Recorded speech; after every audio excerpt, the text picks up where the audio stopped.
Sabay-sabay natin na i-welcome mga kapatid ang isang abogadang kaanib at devoted sa Seventh-day Adventist na nagkunwaring mangungumpisal pero ang pakay niya ay makipagdebate sa pare. Ngunit, bakit sa kanyang pagka-anti-Catholic siya ay naging Catholic? I'm very anti-Catholic in secret. So, to the point that I know I shared this also in my previous, I shared this in my previous interviews. Very, common to na story na shinare ko, to the point na I would pretend to go to confession para makipag-debate lang sa priest. Yung parang ganon, or magtanong lang, yung parang ganon, oo.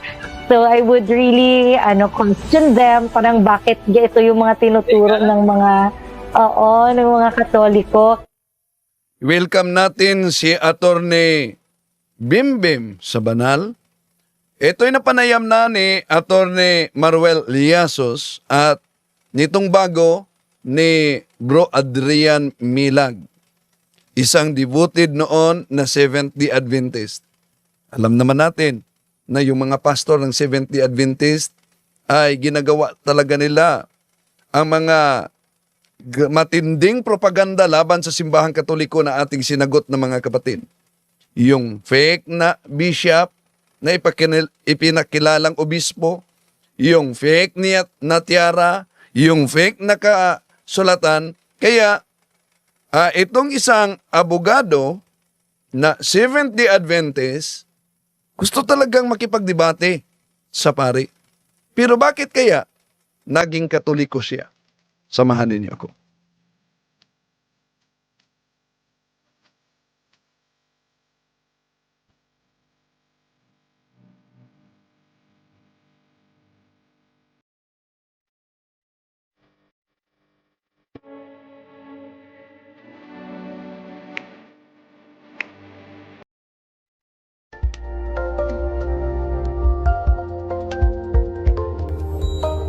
Welcome. Ito inyong lingkod, Brad Wendell Talibong, muli makasama ninyo sa pagkakataong ito.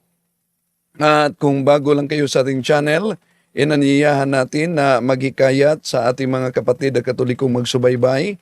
At kung bago lang kayo, huwag kalimutang mag-like, huwag kalimutang mag-subscribe, huwag kalimutang pindutin ang bell button para updated kayo sa ating talakayan at mag-comment mga kapatid. At habang nag-live tayo, pwede din kayong makasuporta sa ating channel sa pamamagitan ng super chat sa YouTube.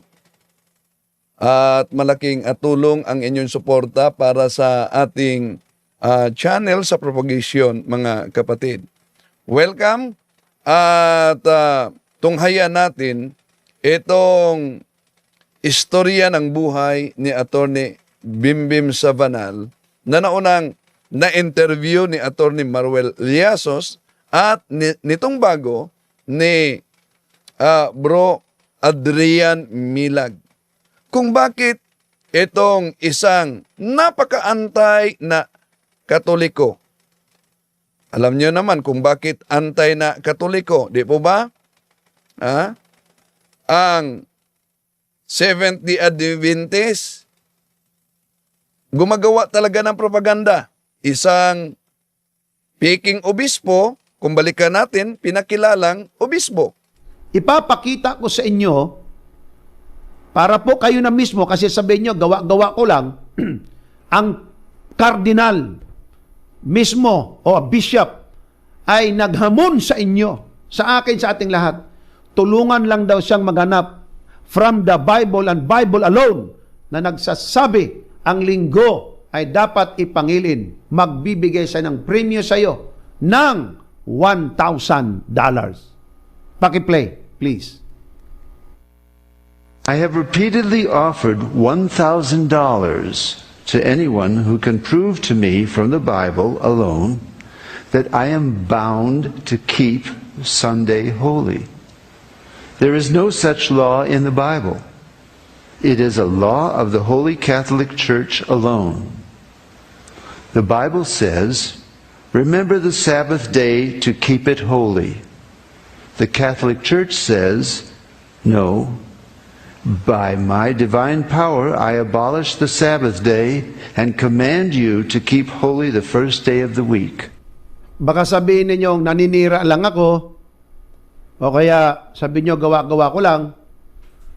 Ayun, bishop ng Catholic Church na mismo ang nagsabi. Sa mga di alam mga kapatid, lalo na sa mga inosente, kung isang pastor ng Seventh-day Adventist gaya nito na nagsasabi, bishop ng Catholic. Pero pag susuriin, hindi pala, ano ang palusot na nila kung balikan natin?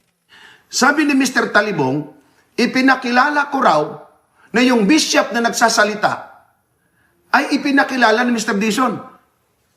Mr. Talibong, hindi ko pinakilala na yung tumayo doon na aktor, yun talaga ang bishop. Oh, actor para yon, hindi bishop, no? Pero alam niyo naman. Kaya di tayo magtaka na yung ibang mga inosente devoted na Seventh-day Adventist tulad dito, balak talagang makipagdebate ng pare. I'm very anti-Catholic in secret. So, to the point that I know I shared this also in my previous I shared this in my previous interviews. Very common to na story na shinare ko, to the point na I would pretend to go to confession para makipag-debate lang sa priest. So, interview ito ni Bro Adrian Milag. At huwag niyong kalimutan din na mag-subscribe kung hindi pa kayo nakasubscribe sa channel ni Bro Adrian Milag. Dami kayong matutunan mga kapatid. Buksan muna natin sa panalangin. In the name of the Father, and of the Son, and of the Holy Spirit. Amen. Come, Holy Spirit, fill the hearts of your faithful, and enkindle in them the fire of your love. Send forth your Holy Spirit, and they shall be created, and thou shalt renew the face of the earth. O God, you've instructed the hearts of the faithful by the light of the Holy Spirit. Grant that through the same Holy Spirit may always be truly wise, rejoice in his consolation. To the same Christ our Lord. Amen. Mary, help of Christians, pray for us. In the name of the Father, the Son, the Holy Spirit. Amen.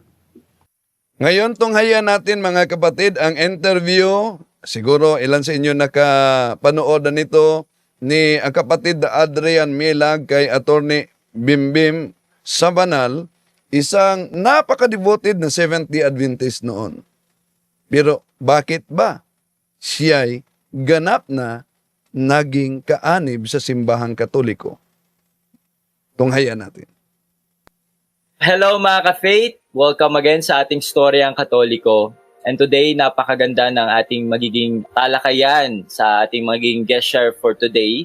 At I'm sure sobrang kayong mabibless at ma-inspire for another conversion story. Kanyang buhay ngayon ay talagang magbibigay inspirasyon sa ating lahat at magpalalim sa pananampalatayang Katoliko. At mga ka-faith, make sure na i-share po natin to sa ating mga friends and relatives dahil sobra silang ma-inspire dito sa ating guest for today.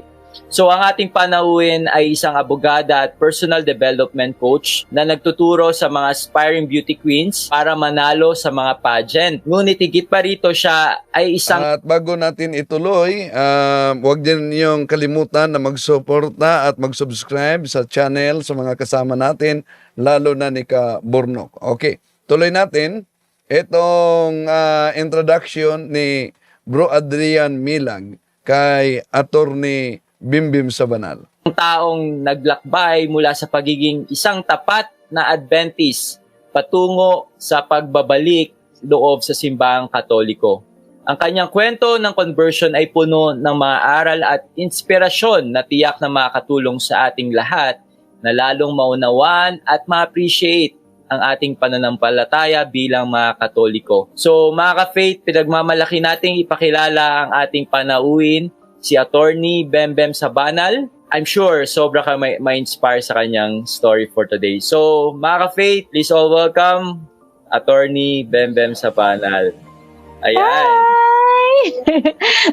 Brother Hello A, sasabihin ko lang, yung tungkol sa beauty queens, mukhang matagal-tagal na tayong hindi gawa nun. But, nagko-coach tayo para sa mga TV at mga radio commercials. Wow. Yan. Yun yung bago. For quite some time na rin. So, tama, no? Gusto niya makipagdebate sa pare dahil lalo na paraging na pakinggan niya yung mga propaganda ng mga ngaral at pastor ng Seventh-day Adventist na yung gawa-gawang tiara nila na merong nakalagay daw sa tiara na Vicarious Filii. Pero inaamin naman na, gawa-gawa pala ng kanilang Seventh-day Adventist na mga ngaral. So, imbinto lang. Pero ito talaga ang katibayan, mga kapatid. Kung bukas lang sa paghahanap ng katotohanan, tulad ni Attorney Bimbim Savanal, na gustong makipagdebate sa pare, ngunit naging Katoliko.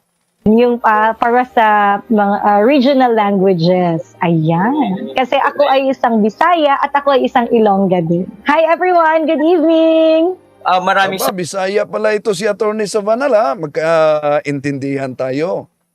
Bisayang Bisaya. Saan kaya to? Pero, Ilonggo din. Magkaintindihan kayo ni Kabornok diyan. At ni Dr. Jose Gonzalo Diching kasama natin. No? Ilonggo yun. Okay, tuloy natin. Salamat po, attorney, sa pagpapaunlak mo sa invitasyon na to dahil, ayun nga, sa dami mo nang ginagawa, di ba, ang dami mo mga racket, pero nandito ka pa rin para mag-inspire sa ating mga ka-faith para i-share ang naging buhay mo, ang naging journey mo pabalik ng simbahang Katoliko. Yes, of course, Brother A. So anything to invigorate, alam mo yun, revitalize yung journey sa isang pagiging Katoliko. Any opportunity to inspire, Yes. lalo na yung mga cradle Catholics, I will really grab it. Kasi I believe na natin yun assignment natin yun na sinabi talaga ni Lord na mag-evangelize saglit tayo. You have to really share. We have to share our journey, share what it is that we have learned sa pag-journey natin with Him. Sa ating mga viewers for today, so okay lang ba? Batiin muna natin sila, attorney. Ayan, sa mga nakikinig Yes, of course. I said good evening everyone kanina. I'm gonna say it again. Magandang gabi po sa inyong lahat. And I really hope that I get to share something that's going to be useful and inspirational para din sa inyong faith journey. Yeah. Ayan. Actually, bigyan ko lang yung background, mga faith. Ang tagal ko nang napanood yung naging story ni attorney nun. Kaso nung mga panahon na yun, parang nakikita ko parang medyo busy siya, ganyan. Kaya medyo nahihiya akong invite siya Pero nung mga nakarang buwan, meron akong... Actually, hindi ako mahilig sa mga teleserye, ganyan. Pero may napanood ko yung sa GMA. Very interesting yung palabas, ganyan. Netong nakarang araw, bigla ako nagulat. Parang sabi ko, parang kamukha to ni, yung dating Adventist, ganyan. Tapos nung binerify ko, so siya nga yun. Kaya, yun, naalala kita, attorney. Kaya, in-invite kita ngayon. Sabi ko, hindi ko napalit pa opportunity. May time na, no? Kasi ibig sabihin, may time na siya kasi. Nag-guess na. Nag-ano na nga nag-TV na. Ibig sabihin, may time. Ayan, nandito ka ngayon, attorney. So, maraming salamat. Thank you for the invitation. Usapan natin yan, spill the tea. Kung sino nga bang pumatay kay Gustavo, di ba?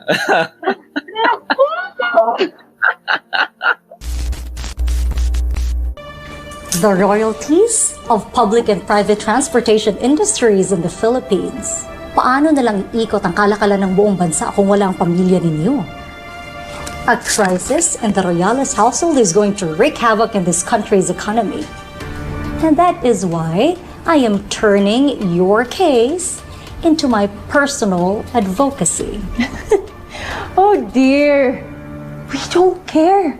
So please cut the crap. Paano mo ipapanalo yung kaso namin? Young lady, I have other rich clients enough to feed me for 3 lifetimes. Kung gusto mong isingit ko ang kaso ng pamilya niyo in my very tight schedule, don't ever interrupt me while I'm talking. Understand?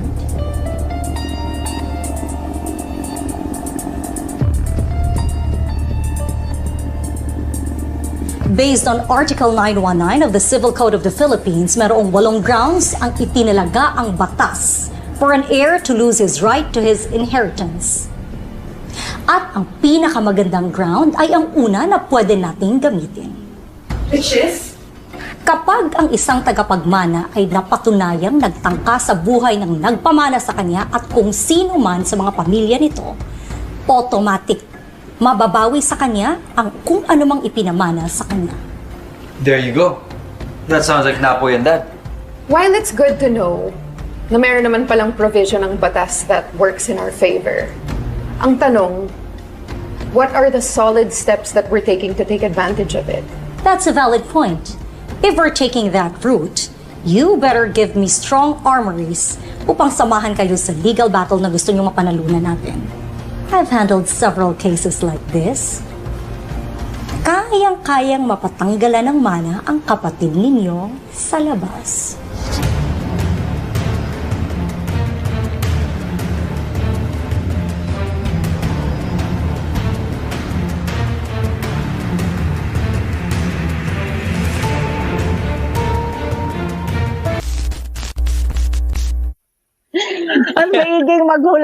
Mas maiging maghulaan ng mga audience. Pero sige, magbibigay ako ng ano. Hindi pwede magbigay ng clue. Grabe. So, Bakit attorney, sino bang ano mo? Sino ba yung pinagdududahan mo doon, Brother A? si yung B? Okay, yung isang anak, yung youngest na Parang anak. siya yung mas parang guilty ganyan. Pero syempre minsan sa ganyang palabas, magugulat ka, hindi mo na-expect siya pala yun. Yes, hindi mo alam. Correct. Pwedeng iba. O kaya yung Kaya, patuloy na magsubaybay, Brother A. Continue watching. Tama. At ano ang talagang papel mo doon, attorney? Di ba? Ayun na nga. Attorney pa rin. So, sa mga first time na nakita ka ngayon at napanood ngayon, attorney, sino nga ba si Attorney Bembem Sabanal? Ayan.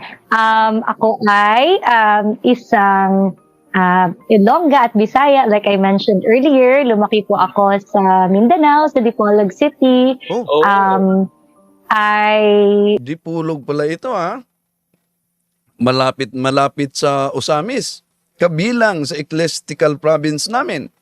Ang ecclesiastical province namin ay Dupim, Dipolog, Osamis, Pagadian, Iligan, Prilatura at Marawi. So Bisaya ito si Attorney Bembem Sabanal at Ilonggo din.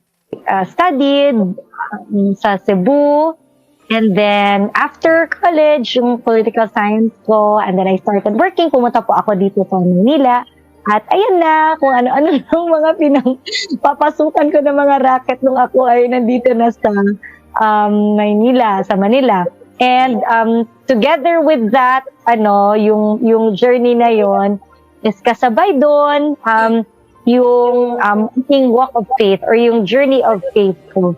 So kada milestone, kada parang major event na nangyayari sa buhay ko, parang slowly also, it led me towards where I am in my faith today. Kahit na yung theater, yan. Well, especially theater.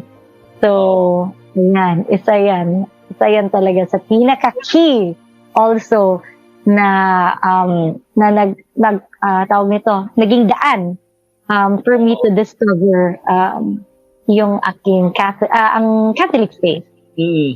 I'm curious ako, attorney, ever since, ano ba yung religious background niyo nung mga bata? Mixed kasi siya. So I have so much respect for my Seventh-day Adventist background, my grandparents who raised me in that in that religion. Tapos, yung sa side naman ng mother ko, Baptist, and then, of course, I'm also surrounded, as I got older, I'm also surrounded with evangelical friends, so iba-ibang denominations. So, I'm super exposed to a lot of different religions. But on top of that, yung ano talaga, not just Christianity actually, so I also got exposed to yung ating mga Buddhist friends. I also have, I had to understand also where they're coming from. Kasi kung if you get into a discussion with them, so syempre, alam mo yun, kailangan maintindihan mo rin kung saan sila nanggagaling. Kasi so I have Muslim friends also.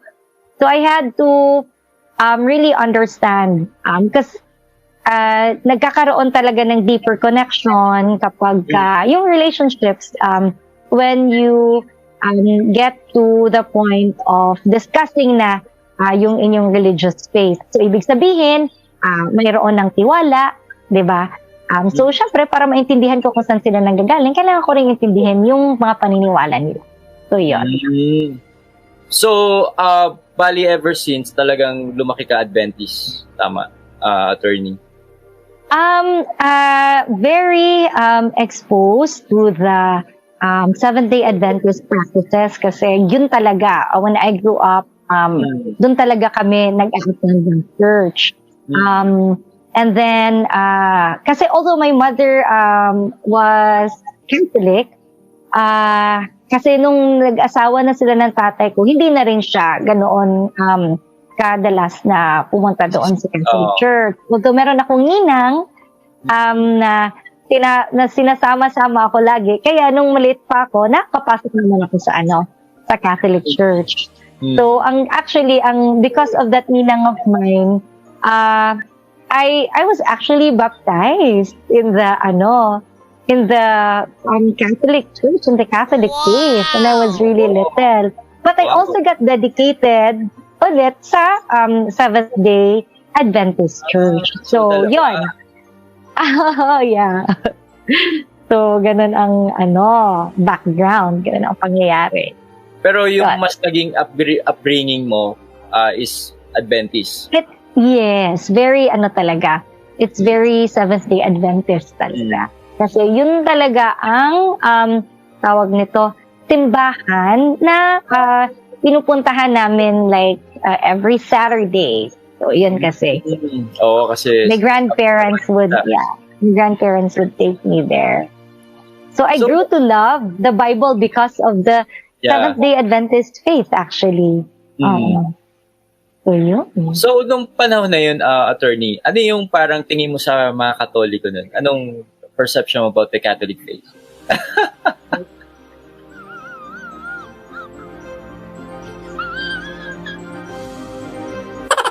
So, I'm sure. Yeah, because I already shared this before. Siyempre, nag-repent na rin naman ako about this. Yeah. Of course, I used to think of the Catholics as idolaters. Ganun talaga. Yes. Catholics are idolaters. Tapos, Catholics are, the Pope, is the beast, the Revelation. Tapos, yung mga ginagawa ng mga Catholics are very, sinful, ganyan, and that, the Catholics will not be saved. They need to be saved because everything that they believe is wrong.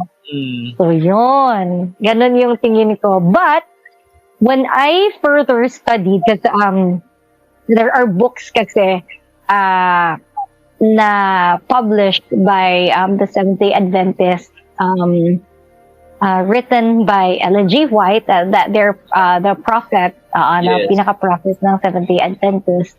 So my exposure to those books at a very young age really cemented my belief of like how evil the Catholic Church is. So, so parang even if I wasn't very vocal about it. I was actually anti-Catholic. I'm very anti-Catholic in secret. So, to the point that I know I shared this also in my previous I shared this in my previous interviews. Very common to na story na shinare ko, to the point na I would pretend to go to confession para makipag-debate lang sa priest. Yung parang ganon, or magtanong lang, yung parang ganon, oo. So I would really question them, parang bakit ito yung mga tinuturo ng mga Katoliko. And then I would kasi before, kasi hindi ako maka-attend ng wala naman kasing regular na mass ang Seventh-day Adventist. So I said, okay, sige na nga. Ang tanging simbahan lang na bukas ay ang Katoliko on a weekday. I really want to commune with God. Sabi ko, I'm not going to look at these images. It's just you and me, Lord. So parang ganyan. So I would go sa loob ng Catholic Church. And syempre, parang at some point, kasi may mass pa, so hindi naman ako aalis kasi I would just sit down, ganyan. And then, of course, pag may, maabutan ko yung homily, ganyan-ganyan. Pag meron talaga ako narinig na off, so I would, and my sisters, alam nila to. Alam to nung some of my very, very good friends talaga na I would take the time to wait until the end of the Mass at pupuntahan sa sacristy, sa likod, ang pare, at tanungin siya kung bakit yun yung sinabi niya. So, wow. I would really go to that point na parang, parang why do you, why are you teaching this? Why do you parang ganyan? Parang this is misleading, parang ganyan. And the priests naman that I get to talk to are very gracious and they would answer naman. Pero yung, I think the one last time talaga na may na-meet ako na priest na who really lost it. And when I say lost it, like, parang na-off talaga siya dun sa ginawa ko. It was in Don Bosco. So I'm not sure if he's still there, but this was a long time ago. I went inside the confessional. Tapos, ayun, parang nakipag-talaga ako. Nakipag-debate talaga ako dun. Tapos, ang sinabi na lang talaga ng priest sa akin na parang, sabi niya, pray and, ano yung sabi niya? And just leave. Gumanon siya. Dahil pumasok talaga siya sa kumpisalanan, mga kapatid, at nahalata ng pare na hindi Katoliko dahil gustong makipagdebate. Yon ang sabi ng pare, magdasal ka at sa slave. He really didn't want to engage. So, ayun. So, parang sabi ko, oh no. Medyo I felt bad actually after that. A little bit. Pero sabi ko, see? As in the back of my head, sabi ko, tingnan mo na. He doesn't want to engage. It means he's teaching a lie. Parang ganun. Wow. Curious ako, attorney. Ano yung madalas na tinatanong mo sa loob? Yun.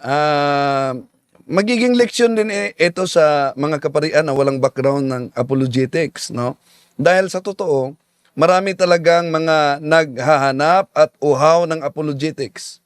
Kaya nga, ayon kay Father Bean Arsino, diyan sa Holy Family Parish Project 8 Quezon City, ngayon ko lang nalaman, meron pala sa Acts and Decrees of Second Plenary, ito'y matagal na pala nakasulat sa pahina 80-81, paragraph 222, lay people have the duty and the right to acquire the knowledge of Christian teaching so that they may be able to live according to this teaching, to proclaim it, and if necessary, to defend it. So, sa canon law yan, sa Acts and Decrees of Second Plenary of the Philippines, we must today be willing and able to defend our teachings in public fora. And we need to equip the faithful so that they can defend their faith. So, dahil pinaalis siya at magdasal, sa isip niya, di makipagdebate dahil mali at kasinungalingan yung turo nila. Confessional vows. Ano yung common? Yeah, the common things would be the images in church. Oh. Why is there such thing as a what do you call this?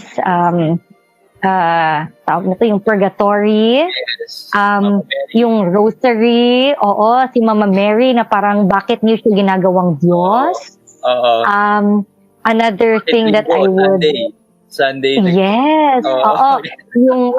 Yung Sunday worship, especially that. Parang you are disobeying the Ten Commandments because what God really what you call this, commanded us is Yon ang talagang target ng mga Seventh-day Adventists. Na tayo hindi sumusunod sa 10 utos. Dahil nasa 10 utos yung Sabbath. At pag narinig nilang Sabbath, abay, Saturday na ang nasa isip nila, mga kapatid.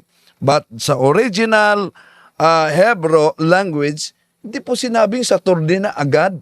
At nauna natin yung tinatalakay. Sige, ituloy natin si attorney. To worship on the Sabbath. Yes. Oo. Tapos, meron pang, I also have issues with yung sinasabi na bread na the body and blood of Christ. Oo. Yan. And then even making the sign of the cross. Yun. Even making the sign of the cross. Tapos, I think, even to the point that I studied, kasi before becoming Catholic, I really had to, cross out all of my questions. Oh. So, at some point, I also asked about yung Crusades. Oo. I also asked about the Spanish Inquisition. Oo. Tapos, yung yung issues about the priests that have yung mga sexual, yung mga harassment cases, yung mga ganon. So, marami talaga akong issues that I had to deal with before becoming Catholic. Pero, kamusta yung mga recent mga priests before yung nangyari dun sa Don Bosco? Nasasagot ka naman nila na maayos? Yung the previous priests, parang they always tell me na parang take the time to ito yung maganda nga sa kanila na parang they answer briefly, but of course I am not satisfied, and then they would tell me na parang this one sitting will really not be enough for me to explain to you everything, but I encourage you to search for the answers, and then sabi niya, and talk and take the time to talk to people who can answer your questions in yung lengthy parang in a longer length of time. So yun. So kasi nga if there is no, if for example I have to leave right away kasi syempre or sila yung kailangang umalis agad, so wala naman nga talagang opportunity. It's really good to have shows like this kasi if at that time yung like me, if there was a show na nahanap ko, maybe na rin ako, meron akong mga background kahit konti, pero kahit hindi ko pa man na-aral yung buong tawag nito information, o at least kahit pa paano I have bits and pieces of information na makukuha. Oh, yeah. Kamusta naman kayo mga naghihintay sa nakapila sa confession, no? Oy, Brother A, in all fairness, I went there yung lunchtime. Yung after lunch. Kasi, alam ko na yun yung time na wala talagang masyadong tao. Kasi, merong 12 noon na mass. And then after the 12 noon mass, people will leave na. Pero, meron pa kasing may iwan na priest dun sa confessional. So, pag nakailaw pa, okay. So, my green. So, diba? Ibig sabihin, meron pang, because I would see the faithful.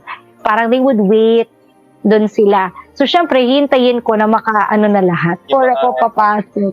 Mga pari na yun, no? Para they will have shock in their...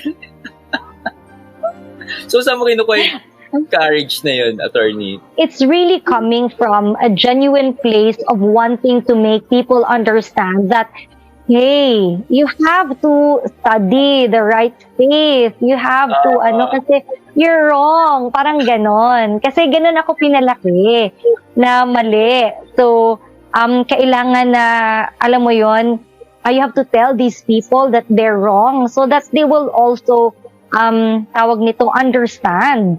At ma-discern nila at sila mismo ay mahanap din yung totoong simbahan, which is, for me at that time, is the Seventh-day Adventist. Yeah, but I was only limited to the materials made available to me doon sa Seventh-day Adventist Church.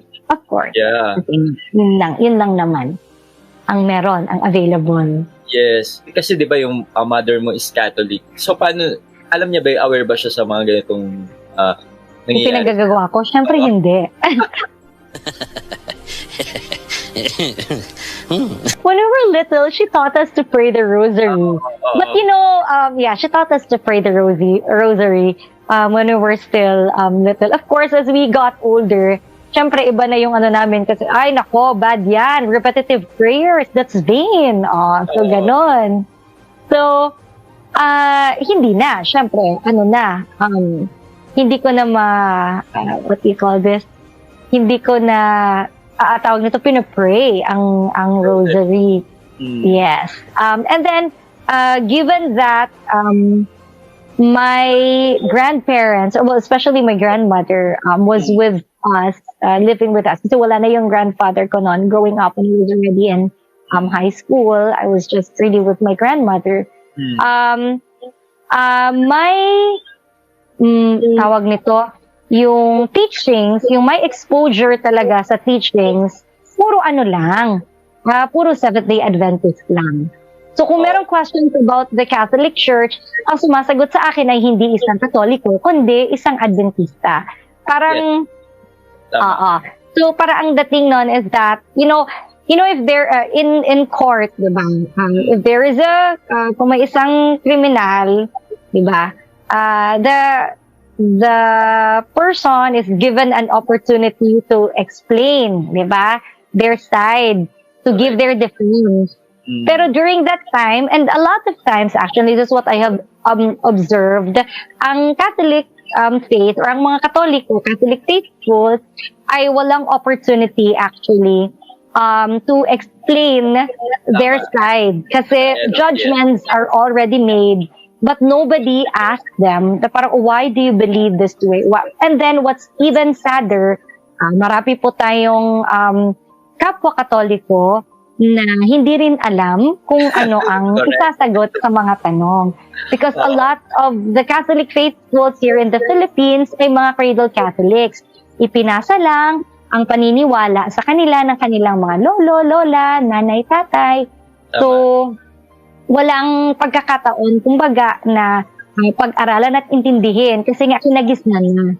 Tama. So, konting exposure lang ng Bible verses, kagaya ng ginagawa ko dati, basahan lang kita ng Bible verse, explainan lang kita ng tawag nito, paniniwala ng Adventist. I would destroy your argument as a Catholic, and especially if you're a Catholic who knows nothing about your Catholic faith.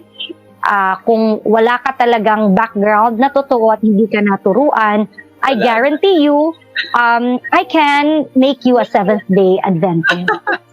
So,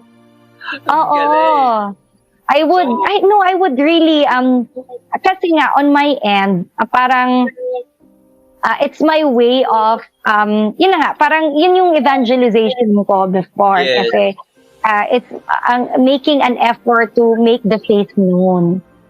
So, that was that. So, parang si attorney si Saul. Si former Saul, di ba? Former si Paul, di ba? Yung Saul siya nun. Si Saul, yes. Yeah. So, grabing conviction yan sa Judaism nun. Talagang... Yes, that's correct. So ganun din. Ganun din ako. So, if, that's the reason why if I get asked questions about why I became Catholic, And if anybody would attempt na, alam mo yun, to go into an argument, yung ganyan, lagi ko talagang ini-introduce sa kanila yung process na pinagdaanan ko. Kumbaga, I will not engage until such time na nabasa nila yung lahat ng nabasa ko rin. Kasi mahirap kung, kasi say for example, I have atheist friends.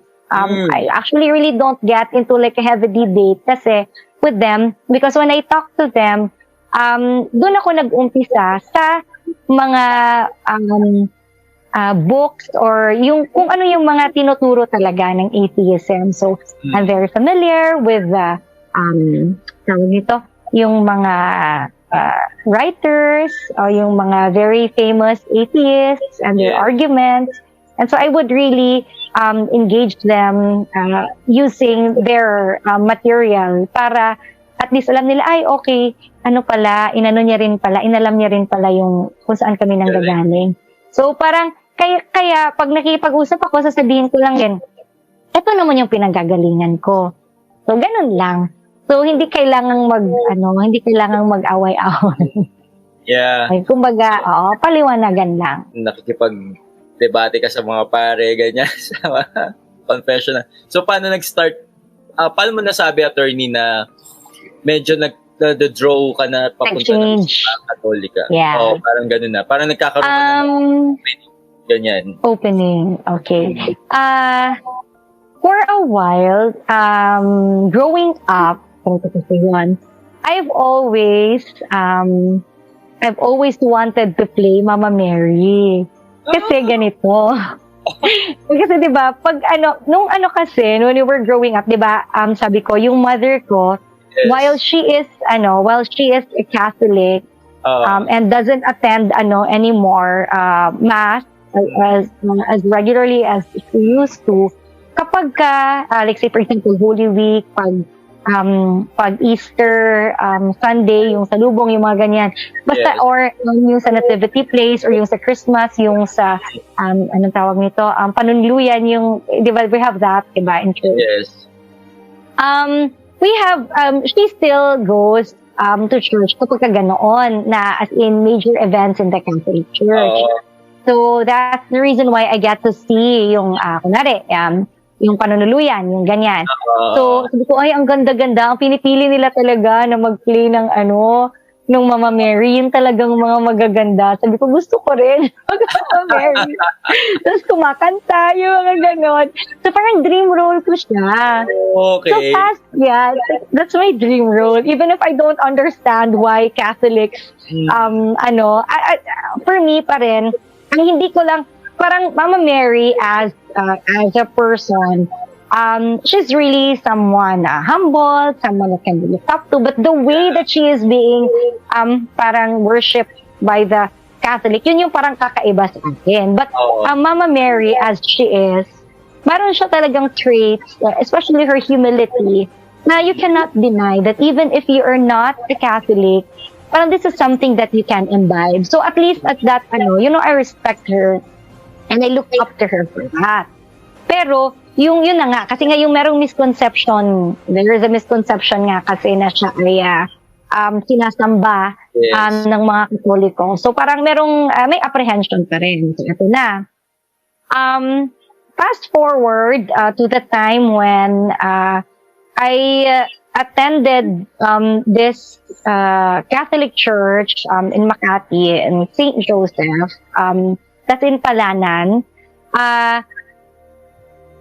Like I said before, diba, na parang, I would go to church on a weekday kasi nga, hindi naman open yung Seventh-day Adventist church, right? So, this was already the time na parang, I already get to attend, like mass.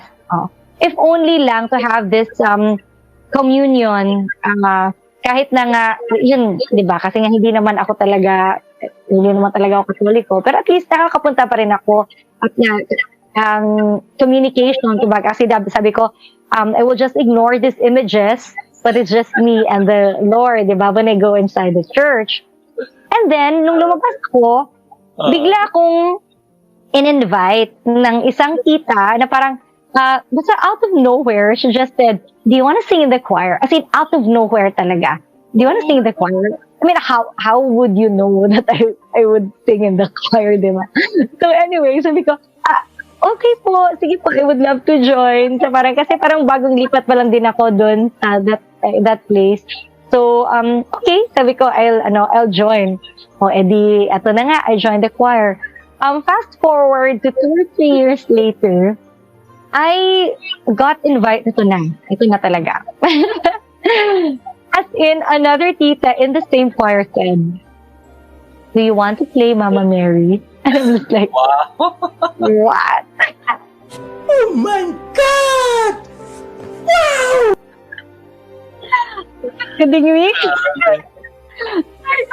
Ay, umuwi ako lagi pag Christmas sa amin, sa Rojas City. But then, at that time, sabi ko, hindi talaga uuwi para mag-Christmas kasi para lang talaga makapag-play as Mama Mary. So, you know, Mama Mary talaga, you know, how amazing she works, right? Yes. Diba sabi niya, do as he says. And then, diba, she said that during her first miracle in Christ. And her role is always to lead people to Christ. And not to her, but to her son. Yes. Diba? So she was, you know, the mother was actually working her way in my heart. Galing. Starting with that opportunity because I perform, gusto ko nagtateatro. Yung opportunity na to play her role was open to me. Also opened the tawag doors na para aralin ko, intindihin ko yung character niya. And then, right around that time, siguro, because I played her 3 times. Grabe, I am so blessed to be able to have played Mama Mary not once, not twice, but 3 times. So, thank you, Lord, you know, for the opportunity. What an honor indeed. So, nung time na yun, I also had evangelical friends, and it got to a point where parang they're saying, parang you're exposing yourself to different kinds of spirits if you attend the Catholic Church. And then parang all of a sudden, I was unfriended, tapos yung parang naiwan na lang ako sa group chat. Sabi ko, ano nangyari? Kasi after sinabihan ako noon, sabi ko, kahit hindi ko naintindihan ng Eucharist, sabi ko, I don't think the Eucharist ever changed its meaning. Sinabi ko yun kahit hindi ko naman alam paano mag-argue or paano i-defend ang Eucharist. So, sabi ko, saan kaya nanggagaling yun? So, that got me started. Nung sabi ko, sige nga, ang kapal naman kasi ng mukha ng mga Katolikong to, sinasabi nila talaga na, founder nila si Jesus Christ. No, really, seriously, yun talaga yung at the back of my head. Sabi ko, ang kapal-kapal ng mukha, sabi ko. And since I enjoy history, since I enjoy theology, enjoy ko yung mga ganon. So sabi ko, sige nga, makapag-research nga. So, I think this was also around the time when I already started na rin to appear on TV. I also had Naputol man. Ay nako, hindi ko alam kung saan yung karugtong nun. Sige, baba na lang muna. Mahaba-haba na rin yun. Bye-bye.